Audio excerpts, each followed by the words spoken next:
task I have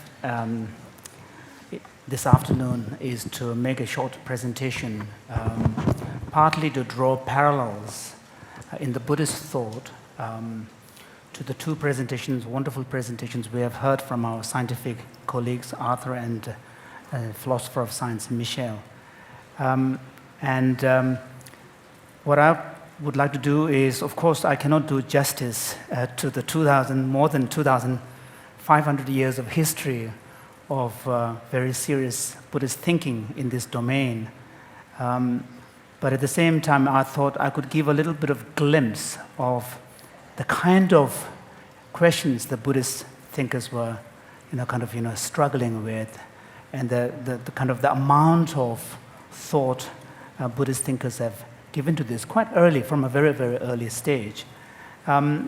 Before I begin, one of the things that I wanted to point it out is that listening to both Michel and Arthur to your presentation of quantum mechanics as well as special theory of relativity and the challenges posed by the new physics.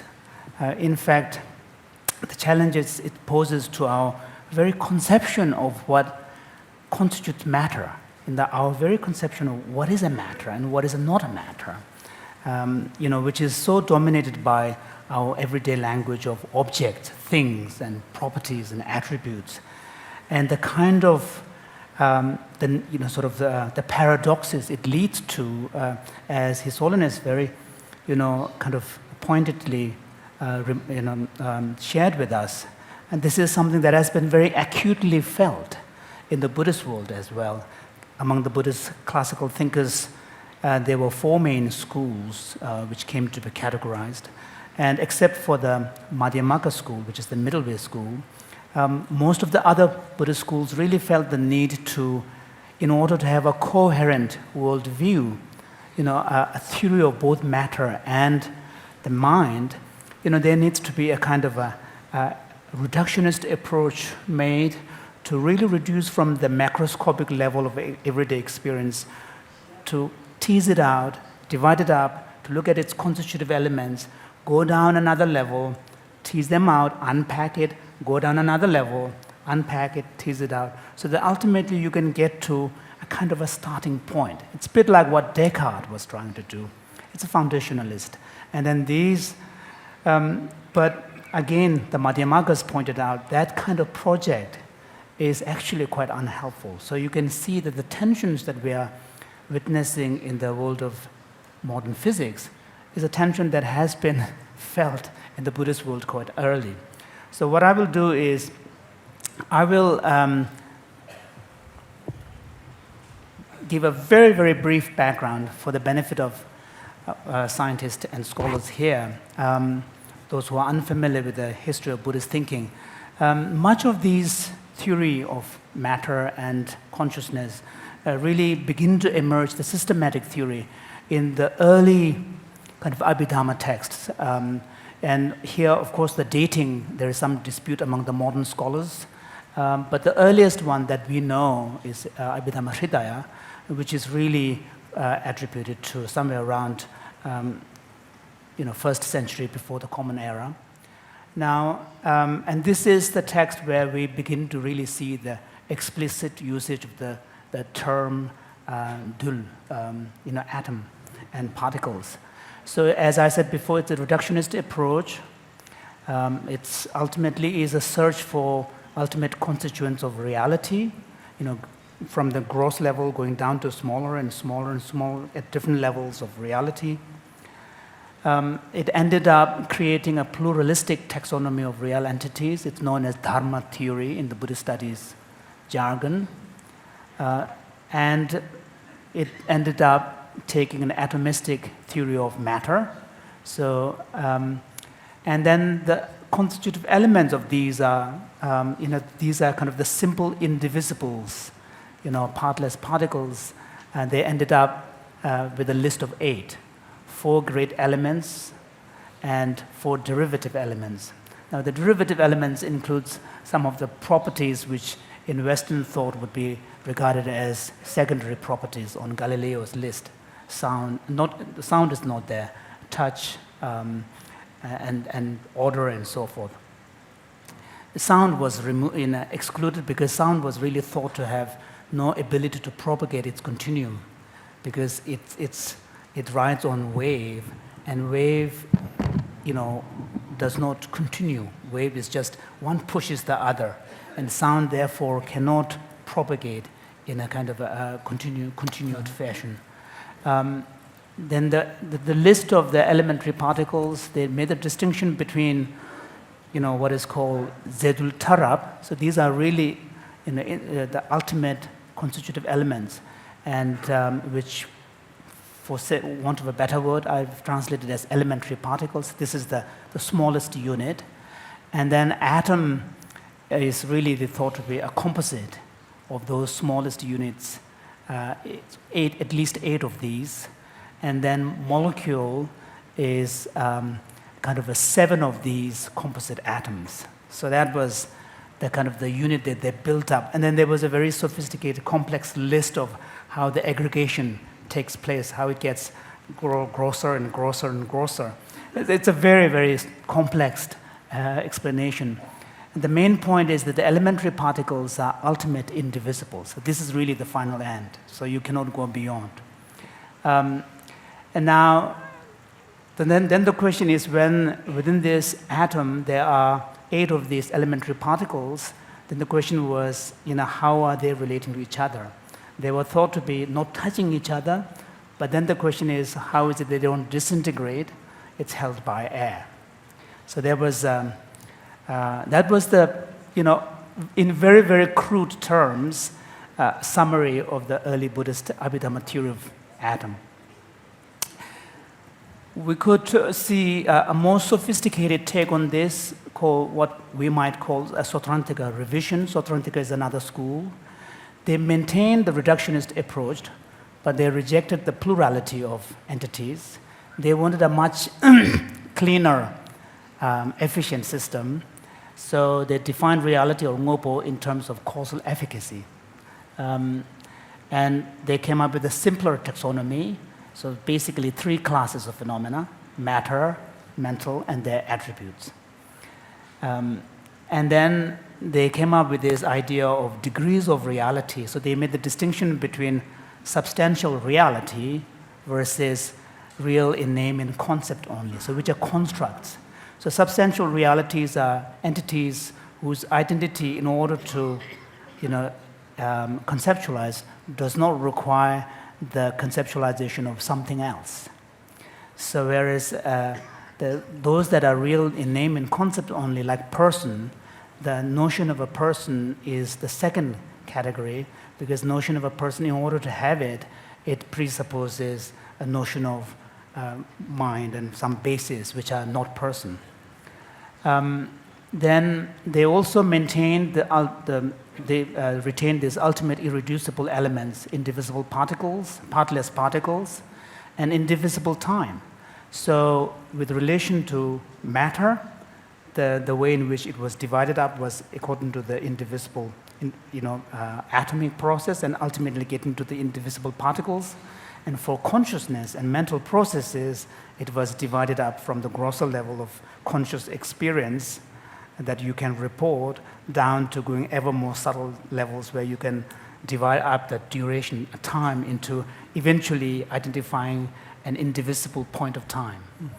So you can see the sophistication of the thinking behind all of this. And compared to the other Abhidhamma school, Sautrantika had a slightly different take on how the particles within an atom relate to each other. So they accepted they do not touch each other, but at the same time, they said there are no spaces in between them.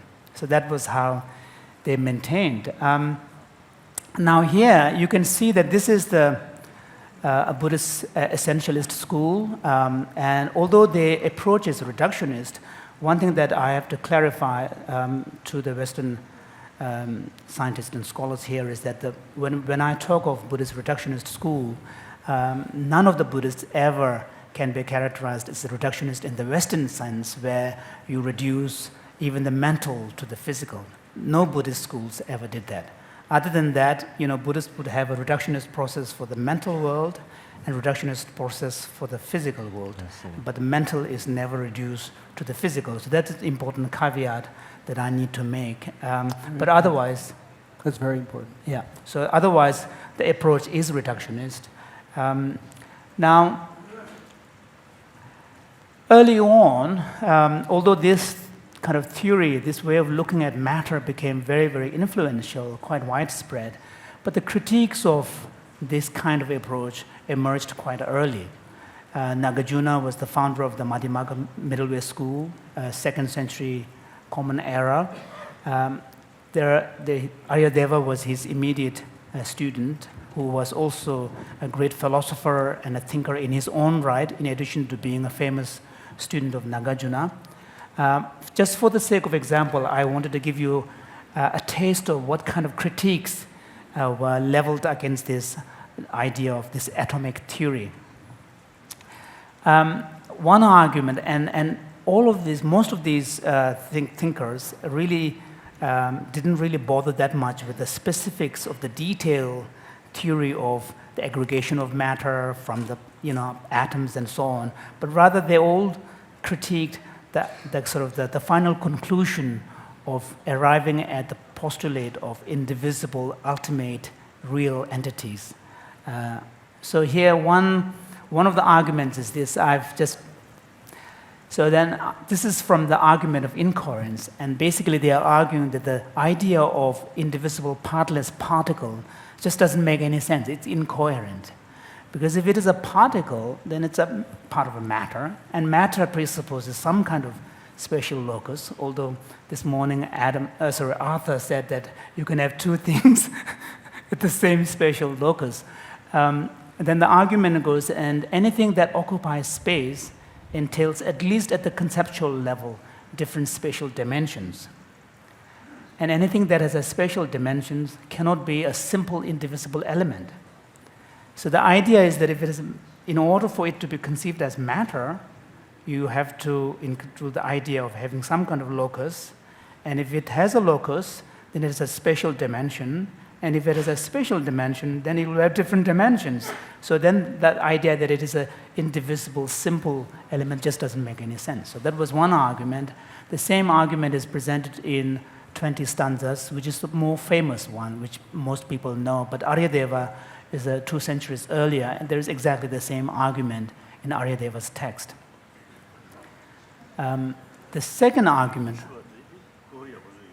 yes, His Holiness was saying that the 20 stanzas exist also in Korean tradition as well. This is by Vasubandhu, who was a very influential Buddhist teacher of the 4th century of the Yogacara school. Aryadeva also comes up with another argument, which is to really kind of argument from the causal agency, because again he's arguing that if this idea of indivisible simple element in a particle makes sense, then you wouldn't be able to account for the aggregation because there is no causal agency that could be attributed to it. So the argument runs in the following way. If the alleged elemental particles are ultimate indivisibles with no dimensions, there would be no causal activity at all, which in turn would make it impossible for aggregation of particles to form material objects to take place. So one is from the causal point of view, the other one is from incoherence. So there are numerous other arguments like that, which are really critiquing the fundamental kind of standpoint of this reductionist approach.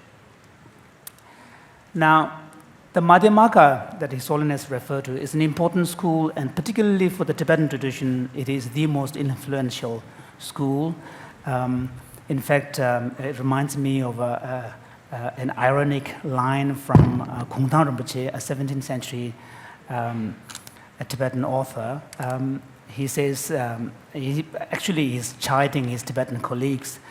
He says that in India, at least, the Buddhist thinkers were honest, that each held their own philosophical viewpoints according to their own kind of inclinations. Here in Tibet, all of us claim to be Madhyamaka Prasangikas, but how far our views are Prasangika is open to question. But in any case,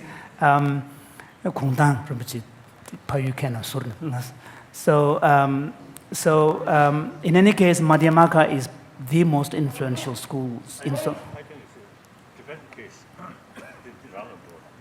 샨타락시다 보라 마지막에 불렀었지. 네. 참아봤지. So His Holiness is saying that one of the key individuals that was instrumental in establishing Buddhist scholarship and Buddhist studies in Tibet was Shantarakshita, a great master from the Nalanda monastery, who was himself a great Madhyamaka thinker as well as an authority on Buddhist epistemology. That's why the study of Madhyamaka and epistemology became so influential in Tibet. So, in fact, Padmasambhava was also a contemporary master of, together with Shantarakshita, who was also highly instrumental in ensuring the success of establishment of Buddhism in Tibet. But Padmasambhava's role seemed to be primarily in the domain of helping with the ceremonies and rituals and ensuring the successful establishment of Buddha Dharma. Whereas when it came to actual ordination, establishment of the ordination of the monastic order, giving classes and imparting the Buddhist knowledge and philosophy, it seems Shantarakshita played a very crucial role. So the Madhyamaka middle way school. So Shantarakshita is at that time, 8th century, one of the best sort of thinkers or philosophers of Nalanda. Yes. So in fact, Shantarakshita was so important that a whole new strand of Madhyamaka school, sub-school, emerged out of his thought, which is the Yogacara Madhyamaka school. So he was not just any philosopher or thinker, but he was in fact a founder of a sub-school of the Madhyamaka tradition. So to continue, Madhyamaka, as I said before, does not really take issues with the specifics of the atomic theory, but rather examine the fundamental premises underlying the entire project. And it argues that the Buddhist essentialist and the reductionist really project is an essentialist, objectivist, and reductionist project, which is searching for the final, simple, irreducible elements that would constitute the ultimate building blocks. And once you find that, and then you start building up like a structure, a cohesive picture of world. So that was one of the main, in some sense, diagnosis. Another thing that they pointed out is that often that kind of project goes hand in hand with a corollary in the epistemology domain, which is a foundationalist project where you seek to ground your knowledge to again some indubitable perception of real facts in the world. So you can see there's a sort of a Cartesian, similar to the Cartesian project. So just as you have in the ontology, there's a kind of a reductionist, an objectivist attempt. Similarly, in the epistemology, there's a foundationalist approach. And so together, it's an attempt it's a project to look for an ultimate description of reality, a kind of a final description of reality. And so the Madhyamaka's critique to this entire project is really focused on questioning the key assumption underlying all of this, which is a belief in some kind of essence or intrinsic existence, by virtue of which things are thought to possess their existence as well as their identity. So things are, they have some kind of objective inherent existence, and it is this essence by virtue of which things are then thought to not only possess their existence, but also their identity as well as the kind of properties that they are supposed to have. So, for example, Nagarjuna's fundamental stanzas on the middle way, Mula Madhyamaka Karika, Tsawasharap, is in 27 chapters, and each chapter, takes many of the categories of both epistemology and primarily kind of metaphysics and ontology, like time, person, agency, action, and so on, and take them one after another and critique the underlying assumptions of some kind of intrinsic property and intrinsic reality. Now, then the question is, okay, so the Madhyamakas have basically pointed out that this project is not really that helpful. It is so fun, they critiqued it. Then the question is, what do they propose in place of this? It's not simply enough to simply critique it and then leave it there. So their proposal is really presented within the framework of the theory of the two truths. Now, theory of the two truths is universal in the Buddhist world, and to some extent, other non-Buddhist classical Indian tradition also use that kind of framework. But it is in Madhyamaka that the theory of two truths is really used.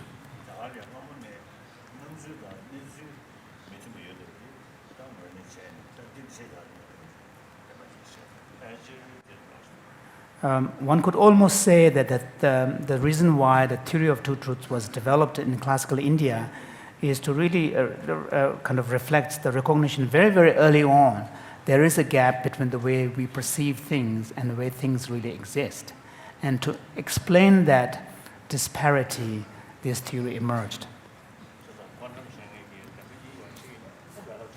So therefore, His Holiness would like to share with the quantum specialists that if the quantum theorists take on board this framework of the two truths, then you will have easier time. Because otherwise you run into a problem, because when you try to search for the reality, then all your conventions start getting wobbly and becomes very problematic. When you develop the conventions and try to develop a description, then you run into problem with actual reality. However, it is in the Madhyamaka thought that the theory, the full force and the potential of the theory of the two truths is really used to really, kind of get around this problem. Michel gave the example of Dogen and already referred to that term tathatha, thatness or suchness.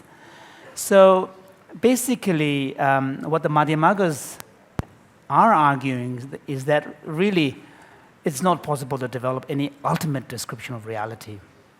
That is final description. In particularly,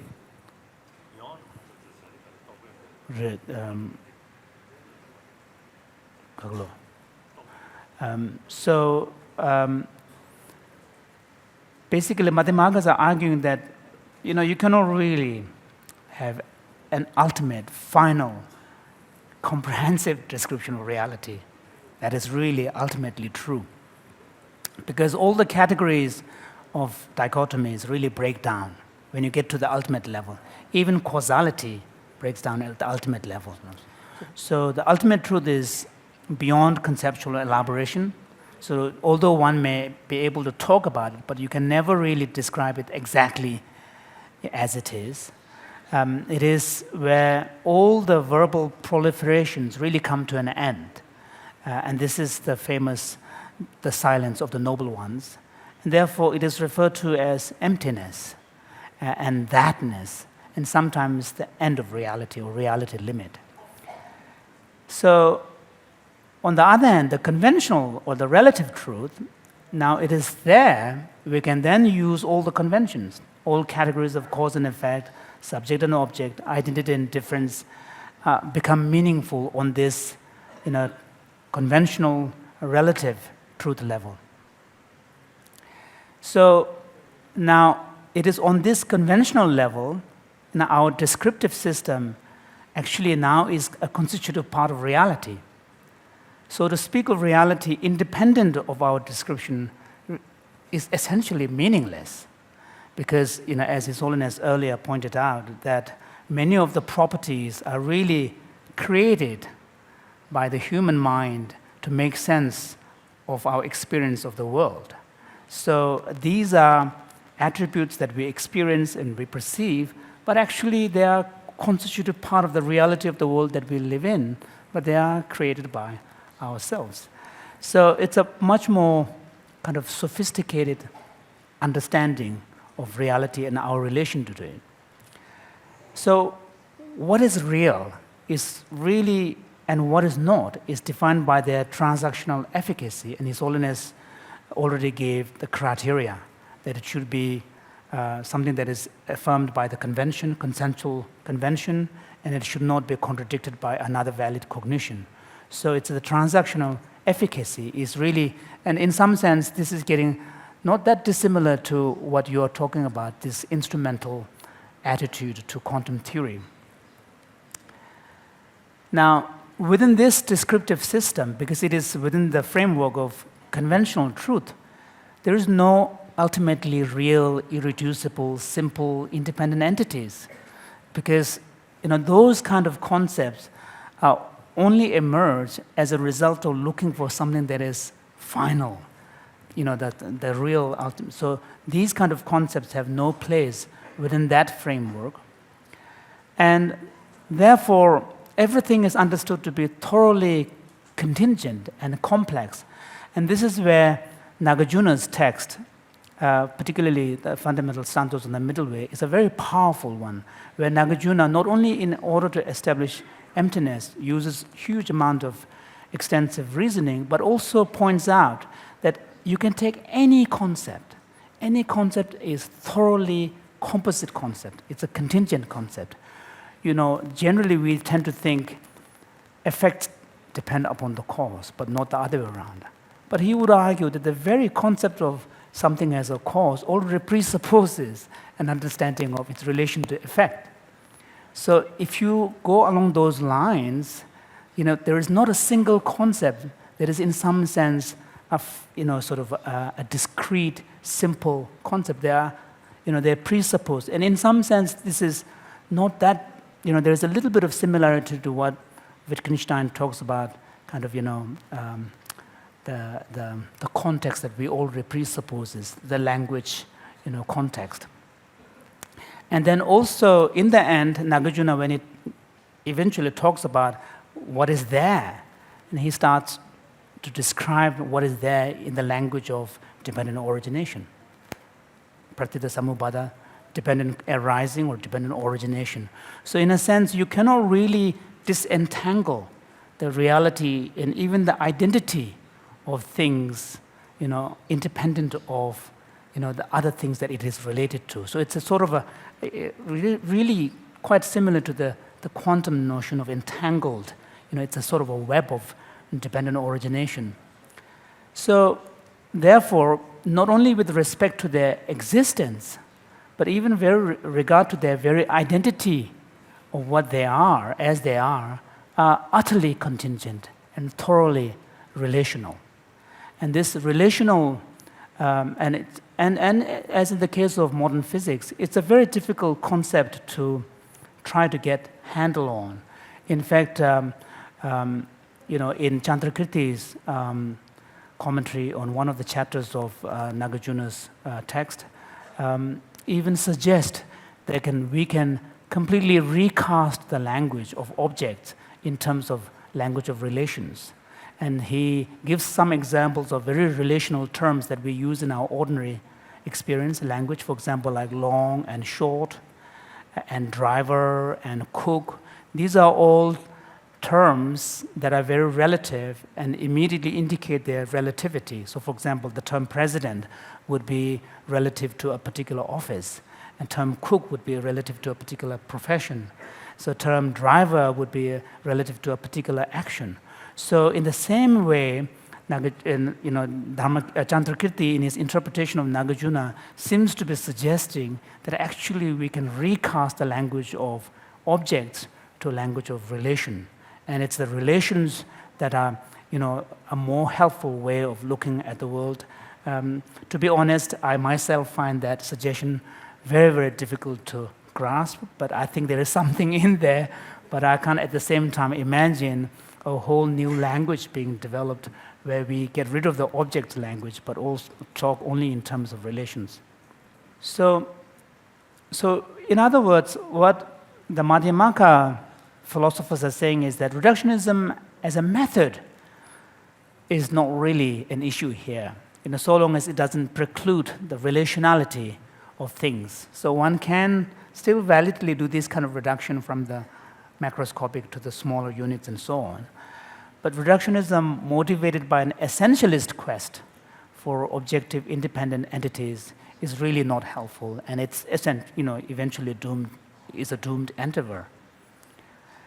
And so within the framework of conventional truth, yes, our description can be fine-tuned, and one can also talk about correct versus incorrect descriptions. Because the conventional truth and the framework is a framework within which laws of the logic would operate, laws of causality would operate. So there is a method by which we can adjudicate. It's not purely a subjectivistic view where we do not have any recourse to any kind of objective criteria of evaluation. But that criteria of evaluation really comes from the fact that it is contingent to a conventional framework which presupposes a consensually arrived at convention, and which includes the laws of logic and causality as well. And thus, the Buddhist emphasis on trying to understand causality as far as possible, even at the quantum level. So I hope I have done some justice to the whole history of Buddhist thinking, and you can see that at the end of this, you can see basically a tension which is there historically. On the one hand, if reductionism as a method is valid, then you would want to expect moving from the grosser level of everyday experience to a kind of a more minute level where we can eventually find something that is ultimate. But at the same time, if you end up postulating real, indivisible, ultimately real entities, then it opens up a whole host of questions about how do you understand their properties, how do you then understand the relational nature of all the things that they are, that are made from these supposedly indivisible particles. Sure. Please. Could you use a mic?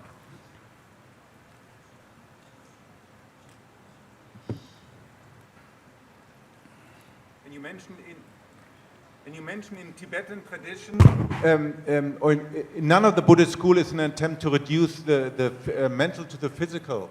But in Tibetan Buddhist tradition, was there any an attempt to relate the mental to physical things? I mean, without reducing them fully, but to things like the brain.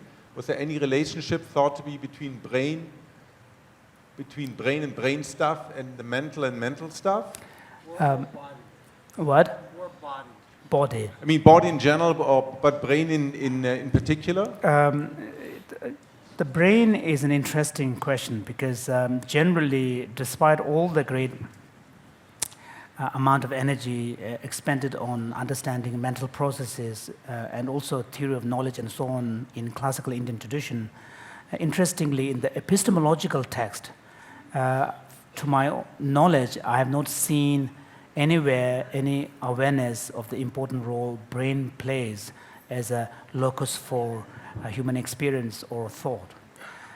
This said, interestingly, I have found in a Tibetan medical text, and particularly in the Vajrayana text, some awareness of the role brain plays in the arising of the experience of joy and suffering.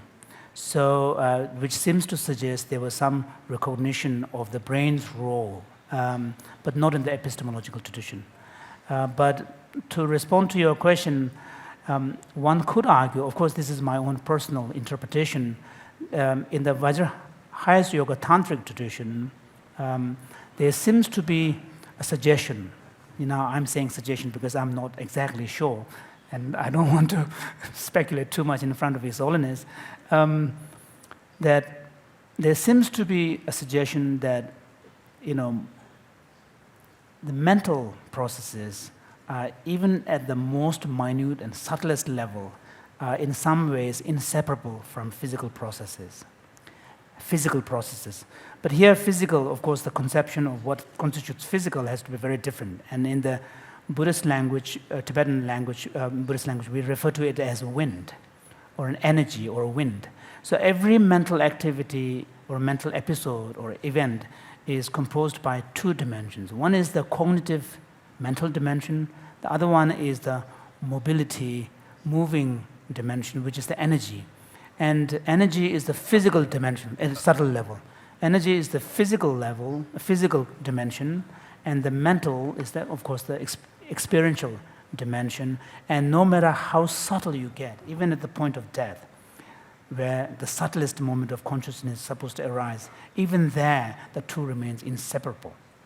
Inseparable. So they are, in some sense, two sides of the same thing. So that view is there, but I haven't seen that in the philosophical texts. Okay. Please. As Sudhijima mentioned, in Tantriana, this is, I think some of you may know, there are a lot of different deities.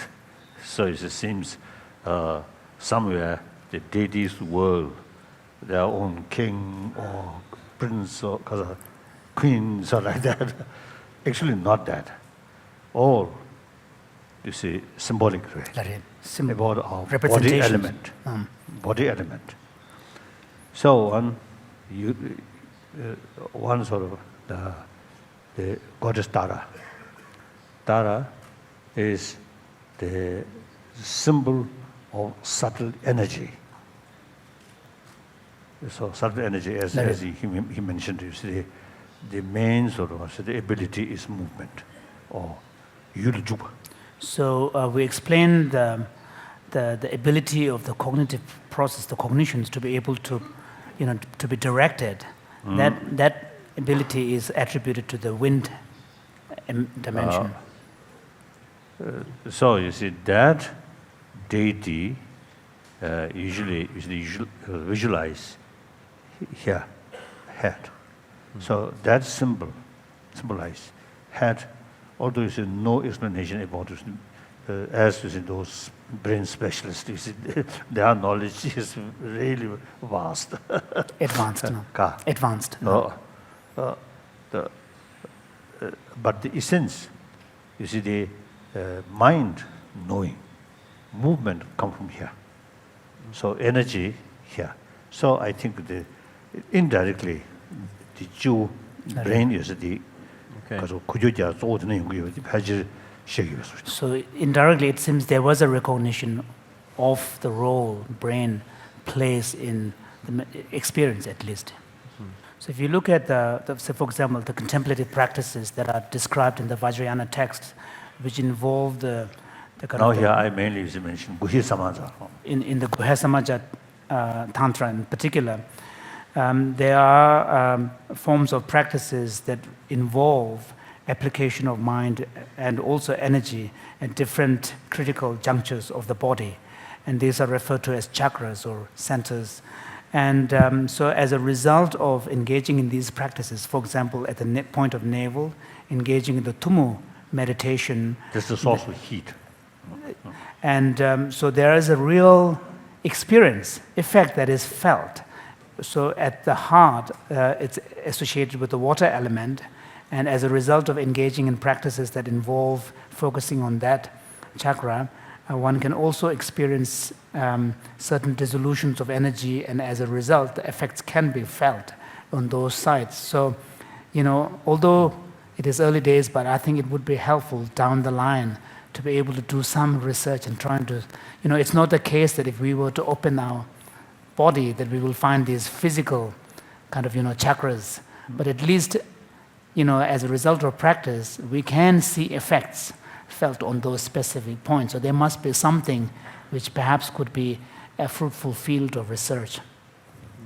So these things, the physical, the joy, the So all of this is to say that there is a recognition of how intimate the connection is between body and mind. Your Holiness, you were referring to subtle energy, but some of the effects of the subtle energy are clearly manifest. They are apparent to the practitioner, and they, in certain cases, have actually been measured. And I just wonder if you can say a little bit more about how the distinction between subtle and coarse is actually made. How do we know that a particular energy is subtle? What is the definition of subtle? And is there a continuum between subtle and coarse, or is it something that is more Subtle. Subtle. Subtle. No. So both consciousness, I really don't know the exact sort of the English word. terminology, I don't know.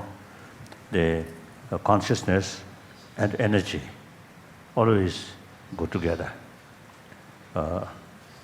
So now here, very grosser level, and more subtle, and very, very subtle.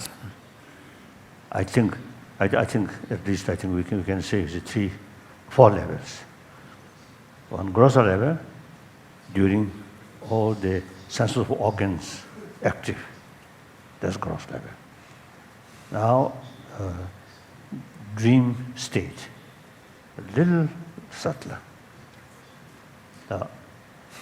Then deep sleep, furthermore subtler. Then deepest or innermost subtle level is actually brain function stop. Clinically dead. I think we discussed something, which usually we call tuktam. The body element now completely ceased. Still, the body remains fresh. 2 weeks, 3 weeks, sometimes 4 weeks. So there's no other way to explain except the subtle mind still in that body. So where there's subtle mind, here or here, we don't know. But training for that, sort of visualization is usually concentrated here. Grosser level, dissolve step by step. Then finally, the subtle mind. So the deepest mind, no related with, not depend on brain. Like that. But I have no experience. So one time, I think in early, I think early 70, one letter my office received from Bombay. So I think some NGO, some organization. They asked, this is among Tibetan practitioners, some sort of mysterious experiences supposed there. So they want to experiment or investigate. So then my staff member asked me how to reply. Then ya marise lo tumaro ya. Ya de san zuzu ya meduwa. So yo de kijuris lo cheng. So His Holiness the staff was asking him how to respond. So His Holiness said, since we cannot say that such things do not exist, but at the same time there were no any specific individuals which we could cite as an example. So His Holiness suggested that to write them saying that such a person hasn't been born yet. Now 30, 40 years passed. So I think that same organization asked me, now sufficient time, 40 years passed, 30, 40 years passed. So I think there must be just someone at least. So, So someone was saying that here there is a large monastic gathering, and I've often told them that ultimately the purpose of the classical Buddhist education is to really bring about transformation within oneself. And so one thing I think, one unique thing about Buddhist practice, particularly in Nalanda tradition, is utilize human intelligence maximum way, through that way transform our emotion. So that's why these sophisticated sort of philosophies are mentioned involved. So His Holiness was saying that he often points out to his fellow monastics that we should pay attention to what comes at the end of Heart Sutra, when it says gate gate paragate parasamgate bodhisattva, go beyond and establish the basis for enlightenment, and which really suggests the progression of the path towards enlightenment.